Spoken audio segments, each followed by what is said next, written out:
Good evening and welcome to PrimeTime Recap. I'm Areebah Bharmal. And I'm Sophia Kurz, and we will be bringing you up to date on news you missed over spring break.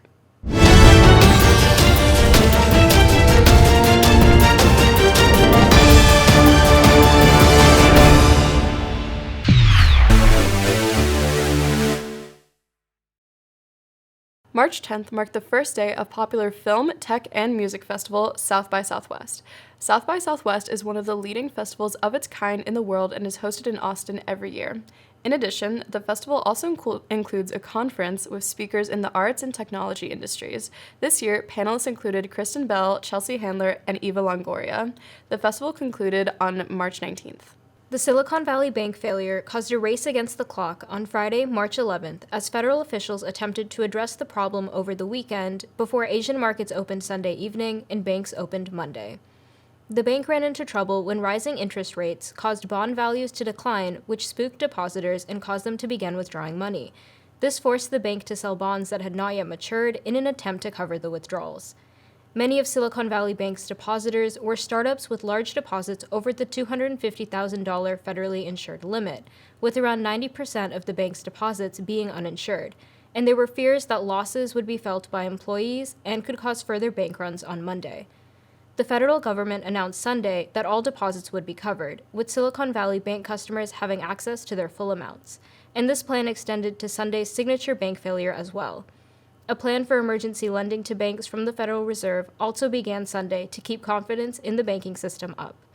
The U.S. banking crisis over the weekend of March 11th was followed by issues abroad when Switzerland's second-largest bank, Credit Suisse's stock dropped. Shares began to rise again on Thursday, however, following a loan from the Swiss National Bank.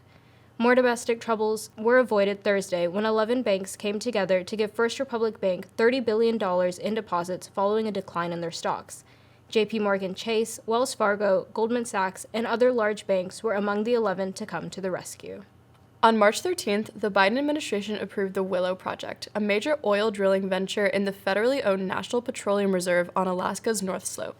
The project is a huge source of contention for climate activists and lawmakers because, by the Biden administration's own estimates, it would generate enough oil to release 9.2 million metric tons of carbon pollution a year, which is equivalent to adding 2 million gas cars to the roads, which would in turn contribute to the warming of the planet.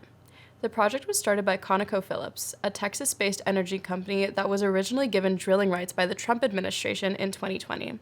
The Biden administration allegedly had to maintain the contract they have to drill oil because of existing leases for Conoco to operate in that area. According to U.S. authorities, a Russian fighter jet dropped fuel on and hit an American drone last week. According to Russian authorities, the drone was in an area they had said is off limits, but American authorities have said the drone was over the Black Sea. Russian authorities said they were planning to collect debris from the crash, but Americans are unsure if this is even possible. In other news related to the Russia-Ukraine crisis, the International Criminal Court has issued an arrest warrant for Russian President Vladimir Putin, as well as for the Commissioner for Children's Rights in the office of the President of the Russian Federation, Maria Lvova-Belova. The warrants are in relation to the deportation and transfer of children from Ukraine to Russia. The ICC, however, is not able to make arrests on its own, and the Russian government does not recognize the court, so it is unlikely any arrests will be made. Diplomatic ties between Saudi Arabia and Iran have been restored after 7 years. For context, the Saudi government executed a prominent Iranian Shia cleric, Sheikh Nimr al-Nimr, 7 years ago. That led to outrage amongst many Iranians, leading to Iranian protesters storming the Saudi embassy in Iran. This event ultimately resulted in Saudi Arabia cutting diplomatic ties with Iran. Fast forward to the present day, the two Middle Eastern countries will reopen their embassies in each other's countries within 2 months. In a deal brokered by China, the two countries will reactivate previous security cooperation pacts and older trade investments and cultural accords. China's involvement in the deal illustrates the country's ambition to play a more active role in global governance. With more than 40% of crude oil imports coming from the Persian Gulf for China, it's clear China seeks to have a leading role in Middle Eastern politics. The implications on the United States are seen to be more of a loss for American interests, as the United States now has less influence within Middle Eastern politics. As always, you can follow TSTV News and Texas News Primetime on social media just by searching. Take us with you on the go by subscribing to our podcast on Spotify, Google Podcasts, and Apple Podcasts. From all of us at TSTV News, thank you for starting your week with us here this evening. Now, go out and change your world.